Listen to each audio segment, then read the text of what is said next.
என்னாச்சு? எனக்கு உடம்பு சரியில்லை. எங்க? ஒண்ணும் இல்ல, கவலைப்படாத. டாக்டர் வர வைக்கிறேன். இங்கெல்லாம் வரக்கூடாது, கிளம்பு. எதுவும் சாப்பிட பிடிக்க மாட்டேங்குது. யார் அந்த சமயக்காரன்? சரியா சமைக்க சொல்லுங்க. நாளையில இருந்து எந்த ப்ராப்ளம் இருக்காது. ஃபாத்திமாமா வேகமா நடக்க கூடாதுன்னு சொல்லிருக்காங்க.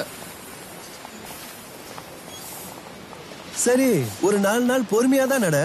எனக்கு புளியும் மாங்காயும் சாப்பிடணும் போல இருக்கு.